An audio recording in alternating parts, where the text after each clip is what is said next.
Welcome in the arena. My name's Allyson Klein, and today is a Data Insights episode, which means I'm here with Jeniece Wnorowski of Solidigm. Hey, Jeniece, how's it going? Hi, Allyson. It's going great. How are you?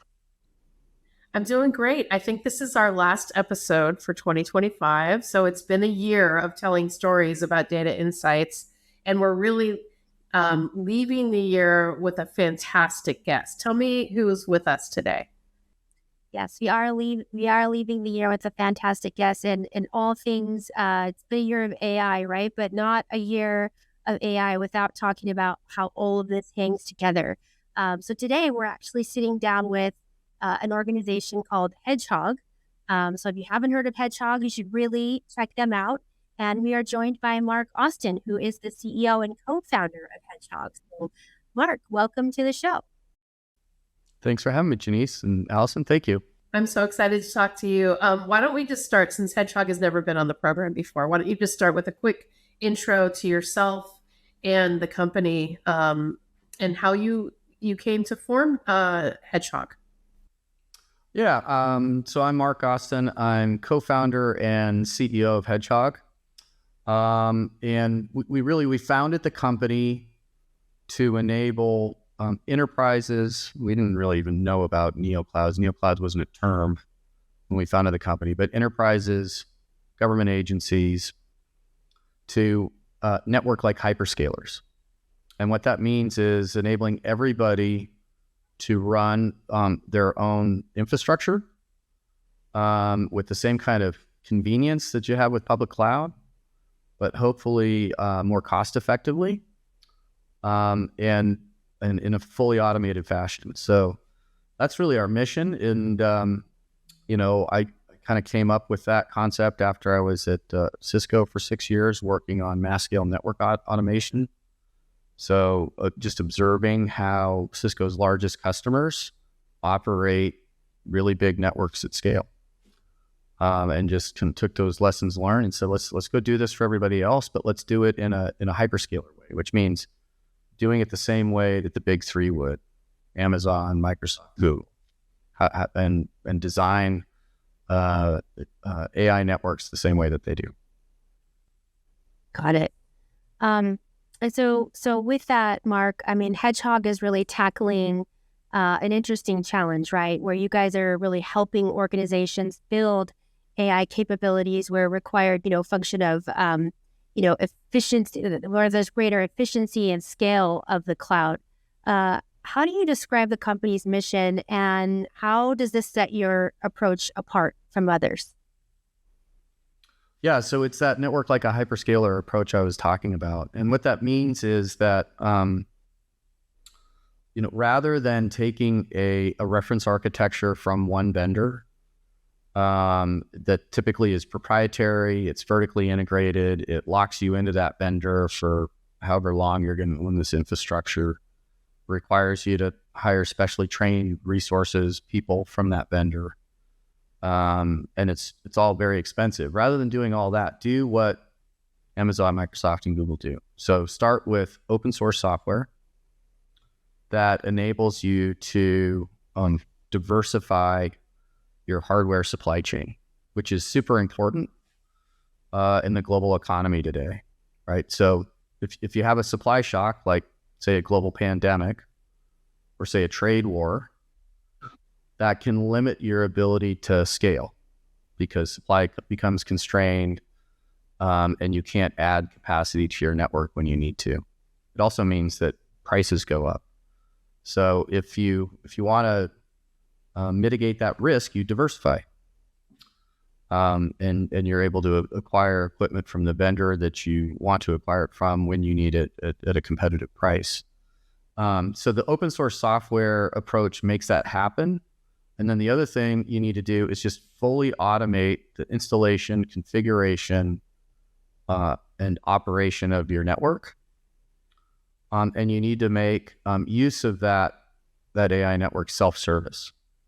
So most people are familiar with AWS. If you go to AWS to rent a GPU and you set it up, you get a thing called a virtual private cloud by default. And that gives you privacy, or it gives you a segment in this data center that Amazon operates. So We provide the same kind of a virtual private cloud service that you can give to your different development teams if you're an enterprise, or to your different tenants if you're a neo cloud.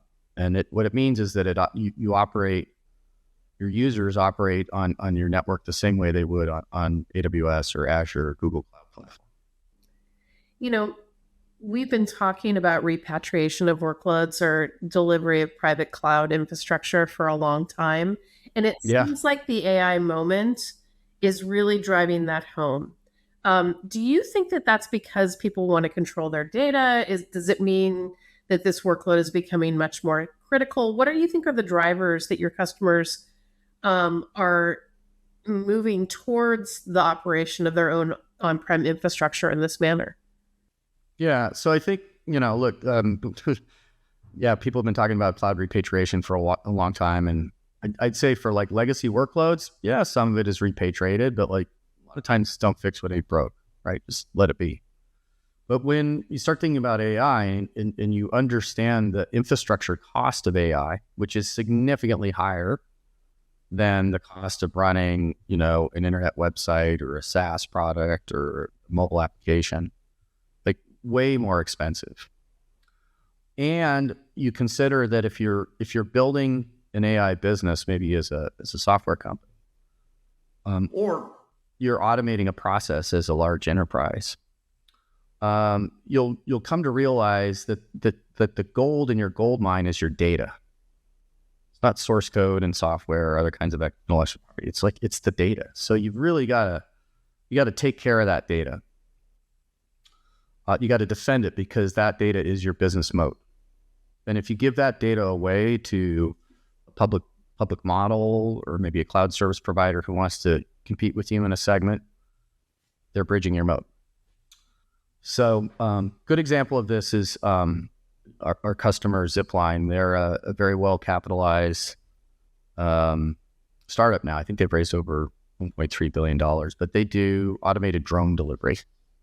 That's cool. So yeah, so if you live in Dallas, Fort Worth, or Arkansas, you can order from Walmart or Buffalo Wild Wings or Chipotle, a number of different restaurants, the same way you would through DoorDash or Uber Eats.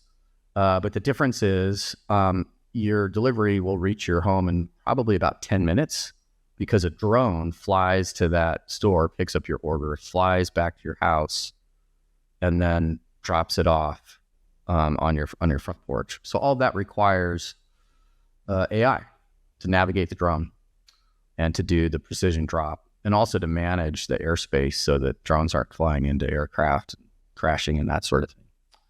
So, they were running those workloads on AWS, and they kind of came to that same realization.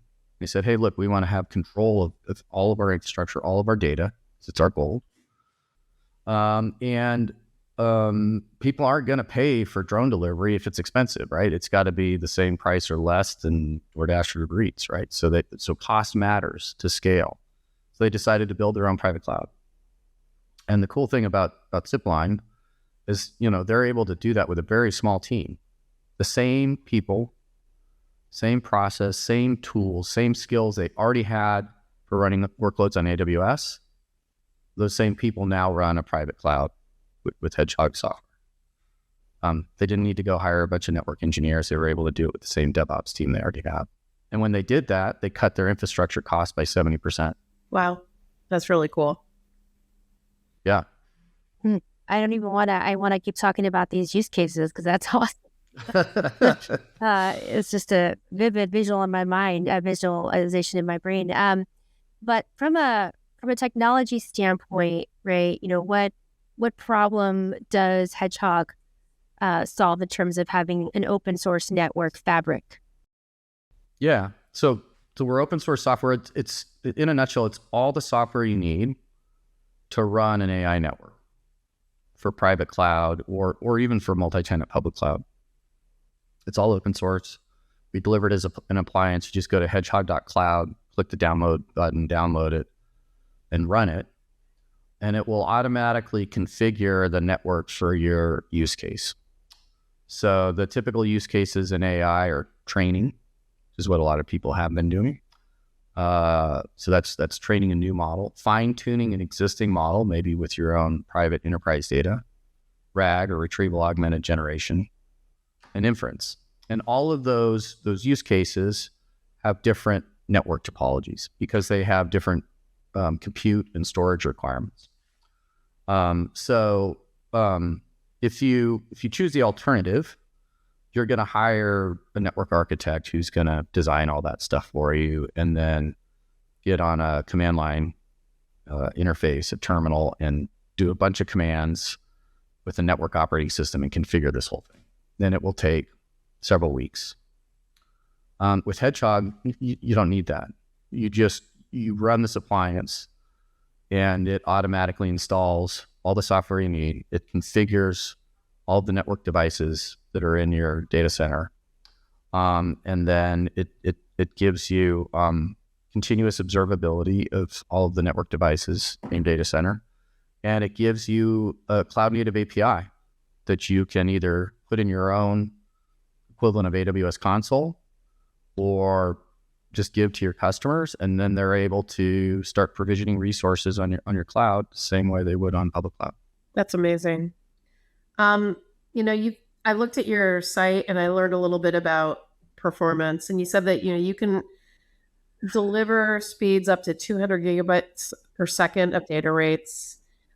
You're delivering a very efficient network that is not bottlenecking, which is a huge concern when you're talking about AI clusters.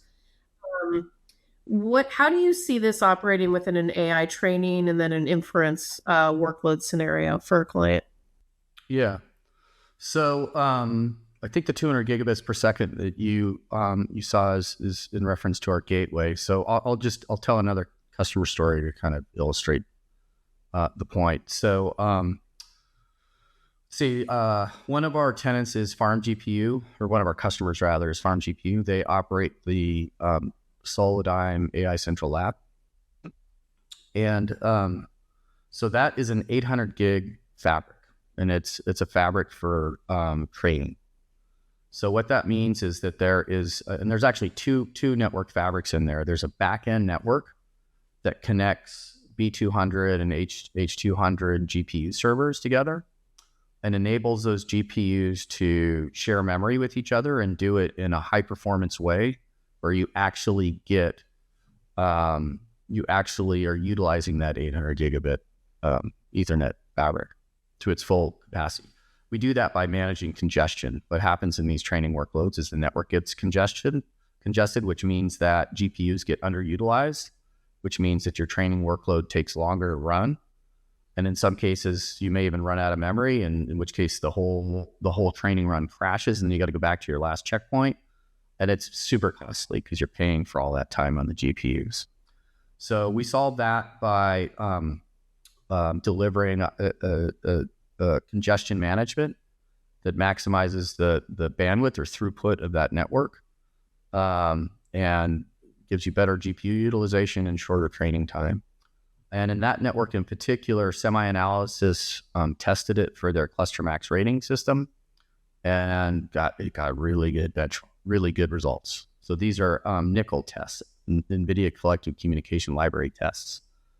But in that independent testing scenario, that Hedgehog network outperformed the NVIDIA Spectrum X reference cloud at Israel One, as well as an InfiniBand cloud at Crusoe Iceland. So that's the high performance in the backend network. Then there's a separate front end network, which gets data in and out of the cluster. And that data typically then gets stored in storage array. In this case, it's a Solidigm storage cluster. And, there's a data platform typically that people use to then, load that data into their training run. So that also is an 800 gigabit per second network. But it has a connection to the internet. And for people to run the kind of training workloads that they want to do, a lot of those workloads involve a lot of images or video or multimedia content. And, Farm GPU was getting like users, tenants, trying to ingest terabytes of data per day. And they had an internet connection with a firewall that like topped out at, I think it was 10 gigabits per second. That's crazy. Yeah. So that's a huge bottleneck. You're trying to get terabytes of data in and out every day. And that's the big problem if you're trying to sell more storage services and more storage product. So, the legacy alternative to that is you go buy a high performance router from somebody like Juniper or Nokia, and then you go buy a firewall from somebody like Palo Alto Firewall, so that internet connection is secure, and you spend a lot of money on. The alternative to that is you take that same open source AI network fabric that I've described for Hedgehog, and you extend it to a gateway. And that gateway, it's just an x86 server. It has a NVIDIA ConnectX-7 network interface card in it. And we turn that commodity server into a high-performance router that gets packets in and out of that cluster at up to 200 gigabits per second. And we do that with minimum viable security features so that you don't have to go buy an expensive firewall on top of that, because most people only use maybe 10, 20% of the features that come with an enterprise firewall for this particular use case.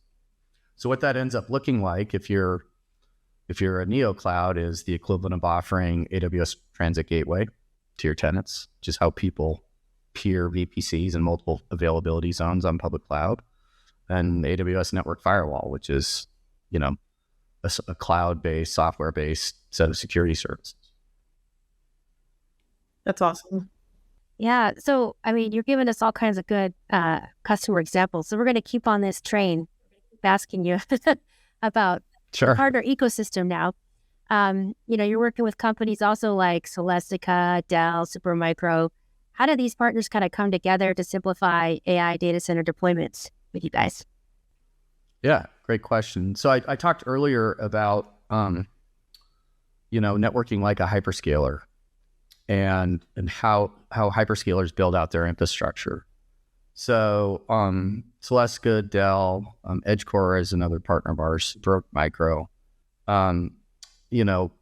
Some people refer to them as white box vendors. But what they typically do is they build hardware for hyperscalers. So Amazon or Microsoft or Google, reaches out to a contract manufacturer and says, here's our spec for the next switch that we want to have. And then those vendors then collaborate with the hyperscaler on the design. And typically it will also be in collaboration with the Open Compute Project, which is a community that was started by Microsoft and Meta to create an ecosystem of hardware vendors to feed their hyperscale growth. And you can think of it as the equivalent of like the Linux Foundation, but for hardware. So they're open spec devices, which means that there's some standardization. And so that's sort of the first step in networking like a hyperscaler is choosing OCP, Open Compute Project hardware. And those are typically the companies that we partner with. So our open source software runs on their Open Compute spec hardware, and combined, we deliver that high performance networking at half the cost of vertically integrated proprietary alternatives. Now, when I think about this, one of the things that I'm thinking about is that you're requiring not just what's in the cluster, but you may be fetching data from remote sources. When you look at the evolution of this, and it's happening really quickly, why are storage architectures in particular becoming critical when considering delivery of data as models and applications require it? If you look at the extreme case, a foundational model like OpenAI, right? The data set, the training set is all of the data that's publicly available on the internet. That's a lot of data. So you got to put that somewhere, which means a really big storage array, which means a data platform that can scale out horizontally to really large, uh, a large amount of drives. So, the same thing goes in an enterprise use case. If you're fine tuning one of those foundational models, hopefully you're choosing an open source model, and then you're taking your, very sensitive, unique, private enterprise data, say flight paths of all of your drones, for example, in the zipline case, and you're putting all of that data into that storage cluster, and then you're using that data as you're running training or fine tuning or RAG jobs. So yeah, there's a lot of data. You need a lot of storage.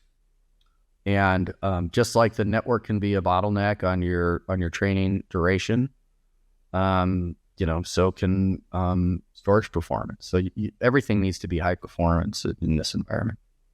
So Hedgehog is really passionate about data privacy and control, right? That's like one of your guys' core philosophies. How do you see that shaping the next generation of AI infrastructure? Yeah, so far we've been talking a lot about training and fine tuning and RAG, which are, techniques that people are going to use to ultimately end up with models that people use. And when people are using a model, that's inference, right? So that's where the model is, it's doing its job. It's intelligence that operates artificially on your data, right, as the user. So that data privacy for the user is super important. But that, that user data also becomes, it sort of builds this data flywheel for whoever's operating this AI business. So, data privacy and control of that is again, super important. But that inference, to deliver the user experience you want, the inference is going to happen at what we call the data edge, which is really, it's just close to the source of data. And the reason for that is you want really low latency inference, right? So as we're talking to each other, we respond to each other pretty quickly, unless maybe we have, a connection issue and Jeniece couldn't hear the end of the last question and we're waiting for her to ask the next one. That'd be a good example of network latency that created a gap in the conversation, right? So the way that you eliminate those gaps and you make it more human-like in its experience, it's the same way you get people together. You put them in the same room, right? And they're able to talk. Well, if the application, the inference model is close to the source of the data, then it means it's a short network hop, which means that there's low network latency, which means that it's lightning fast and it works well. And for something like autonomous driving, which a lot of us have in our cars now, or autonomous flying, like a drone that may be operating near the flight path of your local airport, you want low latency inference. So the network just extends outward, I guess, to a whole bunch of like small data centers. So in the case of a drone, it's a very small data center. It's like one GPU that's in the drone. Same thing, your car it's a mobile data center now. So there's going to be lots of AI compute all over the place, and it's all collecting data about you, about us, about the world around it. And so, yeah, you want that data to remain private and secure. Makes a lot of sense. Marc, I've really enjoyed this conversation. You and the Hedgehog team have really taken the AI world by storm. Congratulations on the success. Thank you. So far. And, one thing that I think about is that you're doing it the right way. You're investing in an open source and an open infrastructure. I love that. As we look forward to 2026, I think that we're just on the cusp of the broad proliferation of this in enterprise. So, your timing for solution delivery is awesome. What's next for Hedgehog? And, are there new technologies or new partnerships on the horizon that you want to give us a sneak peek about?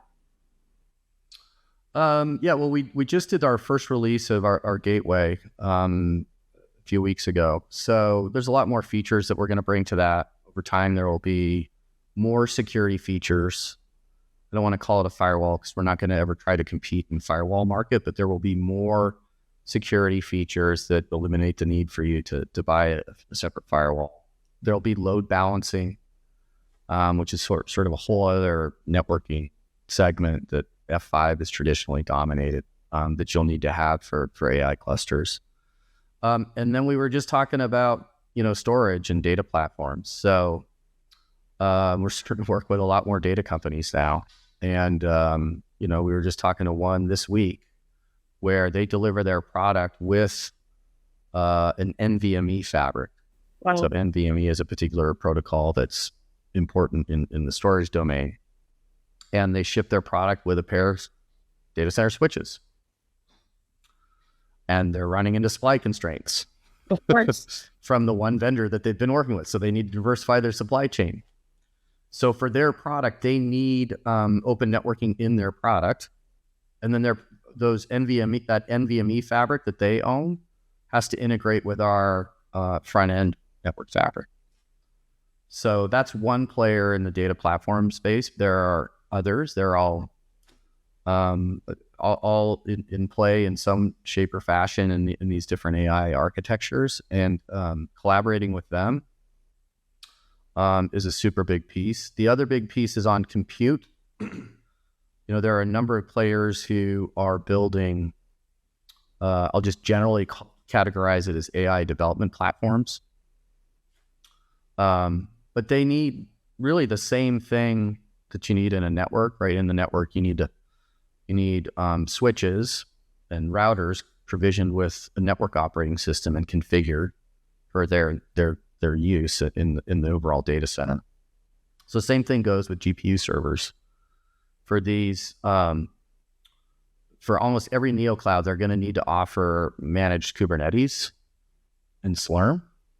And for any of these AI development platforms that then run on that neocloud infrastructure or private infrastructure for that matter, they need, basics on the server, like the operating system and a Kubernetes distribution. So turns out we're already in the business of installing, configuring, and operating systems in Kubernetes. I didn't really mention this, but like the way that we configure the network is we model the network as a Kubernetes cluster. So when you run Hedgehog, we install Kubernetes on a controller server. And that's the thing that enforces state in the network configuration. So we've got really good domain experience there. If people need help getting their GPU servers provisioned with Linux and with Kubernetes and maybe even Slurm on Kubernetes, we're game for that. Oh, awesome. Wow, this is probably the best way to end the Data Insights podcast this year with this topic. Marc, this has been really, really awesome. Your examples have blown me away. I know our audience is going to be eager to learn more. Where can you send folks to get in contact with you and get more information on Hedgehog? Sure. So our URL is hedgehog.cloud. And if you go there, you should see a button on the homepage. It says download. Nice. And when you click that button, you can download our software. And we have a learning portal that we set up. And we've got a whole team of engineers who are happy to help you work through those exercises. You can run the software first as a virtual lab. So it's a virtual data center. You can run it on public cloud if you want. But it's and you can play with a variety of different fabrics. So you can experiment with a training fabric or an infant fabric. And what we do is we run virtual switch images. So they're virtual switches. They're all connected to each other and virtual servers. And then you can exercise the API to partition that virtual data center into virtual private clouds, and then experiment with peering those clouds and updating software and observing network performance and all the other things that the product does. So that's the fastest way to get going. And then if you're ready to actually, pull the trigger on building an AI data center, we have a number of partners who can help you with all of the hardware components that you need, the installation services that you need, and getting our software running as well. But the software, honestly, is kind of the easy part. We've made it super easy. The hard part is figuring out all the stuff you got to buy, because there are a lot of moving parts when you start into these really high performance networks. I think what we know is that they want to do it. And I can't wait to hear more customer stories from you next year. Marc, we'd love to have you back on the show sometime. Thank you so much for the time today. It was so informative. I learned a ton. And Jeniece, thanks so much for the collaboration on Data Insights. It was another great episode. Thanks, guys. Take care. Happy New Year. Yeah. Merry Christmas. Same. Merry Christmas.